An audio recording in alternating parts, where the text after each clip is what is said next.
克兰战争入侵之后，整个乌克兰的民众逃出了乌克兰之后，他们其实去到了波兰也好，去到了旁边的邻近国家也好，那些地方其实相当的贫穷。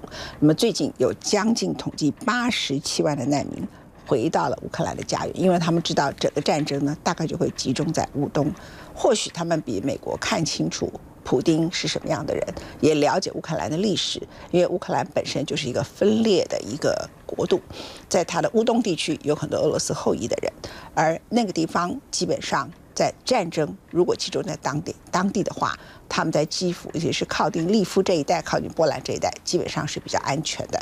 所以有87万的难民，他们回去了自己的国家。当然，回到之后，他们的家园很多已经并不相同了。而在这个过程当中，有一些非常勇敢的乌克兰的铁路工人，让乌克兰在战斗当中继续的运转，不管是运输它的粮食、运输它的水，或是让难民出去，或是让难民回家。When Russia invaded Ukraine, Ivan was on duty, travelling his regular route. For more than 10 years, the train conductor served passengers between Zaporizhia in the southeast and Lviv in the west, a 15-hour journey. But on February 24, life changed forever. As dawn broke, news of the invasion broke too.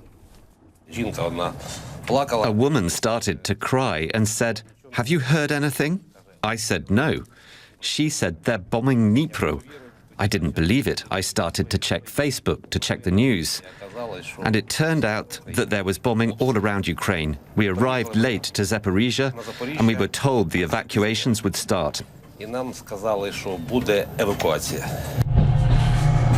Since then, they haven't stopped, and neither has Ivan, who's worked every day and every night. Now he lives on the train too. Russian troops have occupied his town.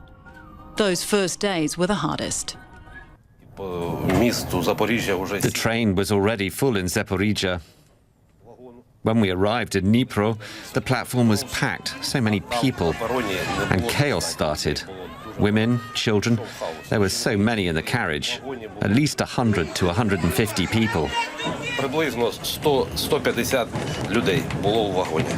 在遗忘的火车上，绝望与希望并存，数百万乌克兰人搭上它逃离，而留守在这里的也仰赖这一列列火车运送他们所需的救援物资。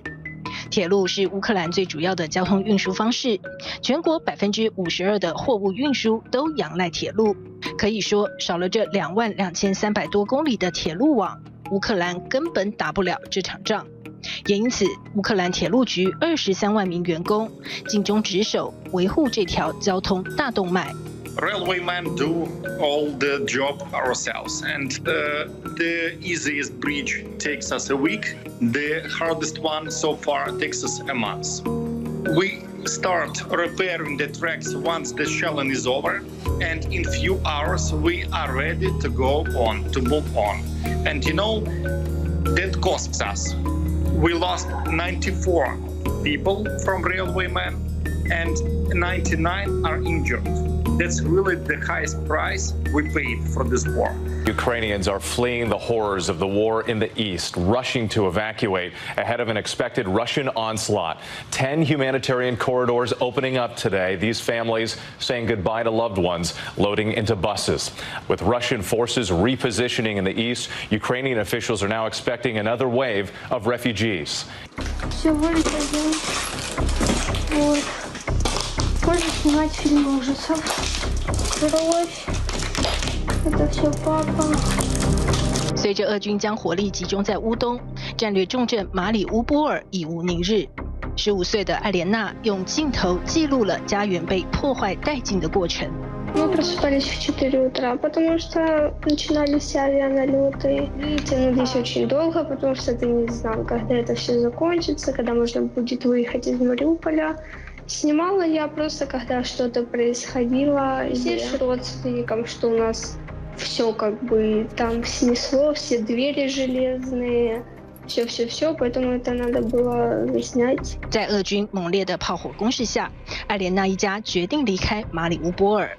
从2月24日战事爆发至今，已经有超过473万乌克兰人逃往欧洲，其中逾269万选择留在波兰，也有人一路向西。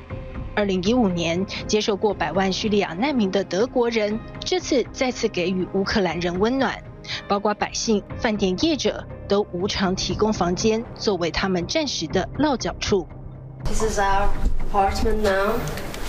The two sisters are from the city of Mykolaiv in southern Ukraine. Nasreen is a dancer.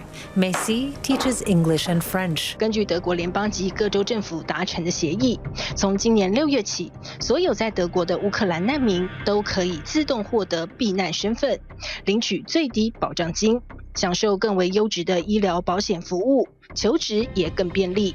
而一旦获得正式避难身份，难民们的社保待遇就将和普通德国人持平。We don't know exactly now what we should do, but we are waiting for registration, and we hear that German government said we will accept for 3 years, not as a refugee, as an immigrant.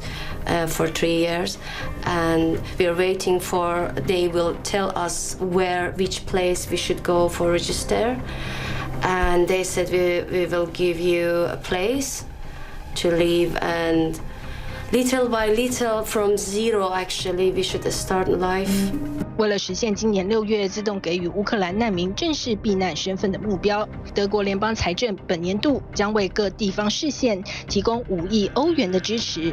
此外，还将为幼儿园、中小学提供额外的10亿欧元，用于开展乌克兰难民学生的融入工作。当欧洲发扬人道主义精神。Just 3 miles from the U.S. border in Tijuana, Mexico, nearly 3,000 Ukrainians will spend the night here, sleeping on mats on the floor of what used to be a sports complex, in hopes that tomorrow they'll get the chance to cross into the U.S. We want to begin a new life in America. The more show up, the longer they wait, some waiting up to 4 days to cross. Enrique Lucero, Tijuana's director of migrant protection, says 400 to 600 Ukrainians arrive to the city every day. That's up from about 40 daily when the war began in February. 美国总统拜登3月24号宣布，愿意接收10万名乌克兰难民，但根据官方的统计数据，整个3月只有12名乌克兰人通过难民计划进入美国，绝大多数仍受困在美墨边境等待签证。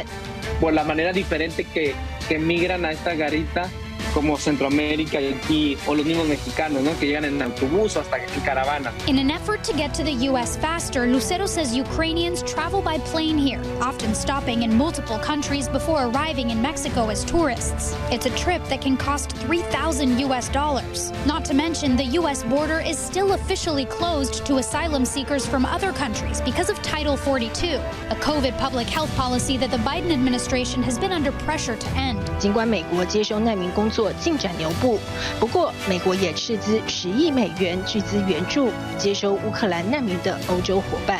I should start looking for a job just to feed my kids and myself. I don't know. You're not ready to build a life outside of Ukraine. We are not ready because we left all our life there in Ukraine. 到不了的地方叫远方，回不去的地方叫故乡。